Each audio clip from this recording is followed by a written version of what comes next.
In the ancient empire of Babylon, among the grandest cities the world had ever seen, there lived a man whose faith would be tested in the most extraordinary way. The palace of King Darius was a place of power and intrigue, where ambitious men constantly sought the favor of the throne. Among all the king's advisors, one man stood above the rest. His name was Daniel, and he had served with wisdom and integrity for many years. King Darius had grown to trust Daniel completely, planning to set him over the entire kingdom because of his exceptional spirit. Daniel was a man of deep faith who cherished the sacred writings of his people and lived by every word. But Daniel's success stirred jealousy in the hearts of other officials who watched his rise with bitter envy.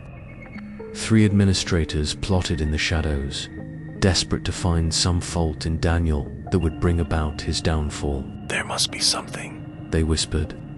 "some way to destroy him and take what should be ours." But Daniel was faithful in everything he did. His only practice that could be used against him was his unwavering devotion to God. 3 times every day, Daniel would kneel before his window facing Jerusalem and pour out his heart in prayer.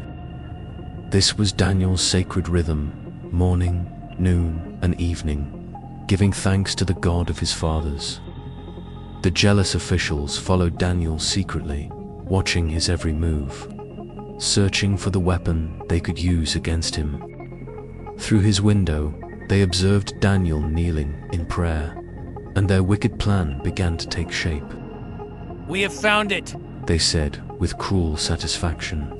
"His faithfulness to his God will be his undoing." The officials approached King Darius with flattery and deception, their trap carefully prepared. "O king, live forever. Issue a decree that for 30 days, anyone who prays to any god except you shall be thrown into the lion's den."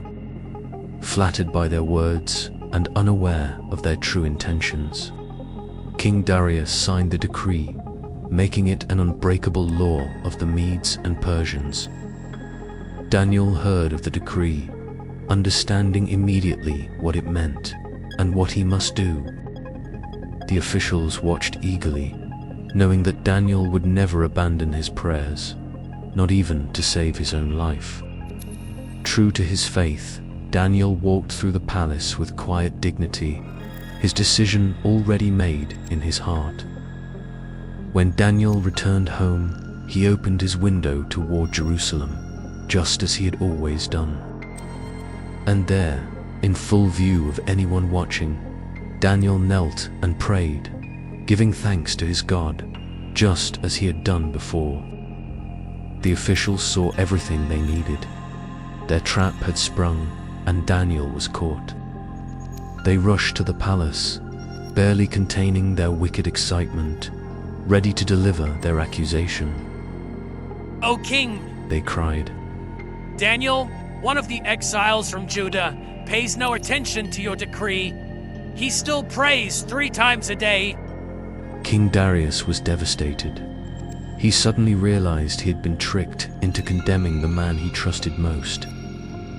"The law cannot be changed." The officials reminded him coldly. "Not even by the king himself." The king was greatly distressed. How could he save Daniel from the very law he had signed? All day long, until sunset, Darius searched desperately for a way to rescue Daniel, but there was none. The law of the Medes and Persians was absolute. Once decreed, it could not be revoked, not even by the king. At sunset, the officials returned, demanding that the king fulfill his own decree. There was no escape. With a heavy heart, King Darius gave the order. Daniel was arrested and led toward the lion's den. As Daniel passed by, the king reached out to him, overcome with grief and guilt. "Daniel," the king said with tears in his eyes, "may your God, whom you serve continually, rescue you."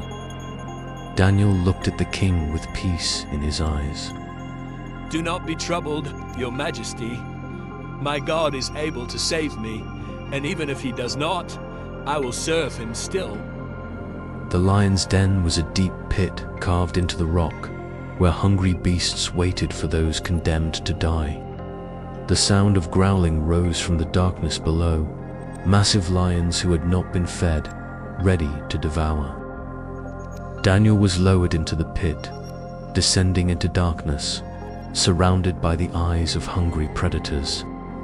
Down, down he went, the light above growing smaller, until he stood at the bottom among the beasts. A great stone was rolled over the opening, sealing Daniel in with the lions. There was no escape now. King Darius pressed his own seal into the clay, making it impossible for anyone to rescue Daniel before morning. The king walked away in anguish, wondering if he would ever see his friend alive again. That night, King Darius could not sleep. He refused food and entertainment, his mind consumed with worry for Daniel. He lay awake in the darkness, haunted by the thought of what might be happening in that terrible pit. But in the lion's den, something miraculous was happening. A light began to fill the darkness, a light not of this world. The hungry lions, who should have torn Daniel apart, lay down peacefully around him like gentle lambs. Daniel sat among them without fear, even reaching out to stroke their mighty manes as they purred. For God had sent his angel to shut the mouths of the lions, protecting his faithful servant through the night. Daniel lifted his hands in prayer, his heart overflowing with gratitude for the God who saves. At the first light of dawn, King Darius could wait no longer. He had to know Daniel's fate. The king ran through the palace corridors, not waiting for his attendants, desperate to reach the pit. Roll away the stone, He commanded. Quickly, open it now. Darius fell to his knees at the edge of the pit and called down in anguish. Daniel, has your God been able to save you? For a moment, silence. Then, from the depths, a familiar voice answered clearly. O king, live forever. My God sent his angel and shut the mouths of the lions. They have not hurt me. Joy flooded the king's heart like a rushing river. Daniel was alive. It was a miracle. Daniel was lifted out of the pit, and not a scratch was found on him, because he had trusted in his God. King Darius embraced Daniel. Your God is the true God indeed. The soldiers and servants fell to their knees in worship, having witnessed the power of Daniel's God. As for those who had falsely accused Daniel, they were seized immediately to face the justice they had planned for another. They were thrown into the very pit they had prepared for Daniel, and the lions showed them no mercy. Then King Darius issued a new decree to all the peoples of his empire, proclaiming the greatness of Daniel's God. The God of Daniel is the living God, the decree declared. He rescues and saves. He performs signs and wonders in heaven and earth. Throughout the empire, people heard how Daniel's God had delivered him, and many came to believe.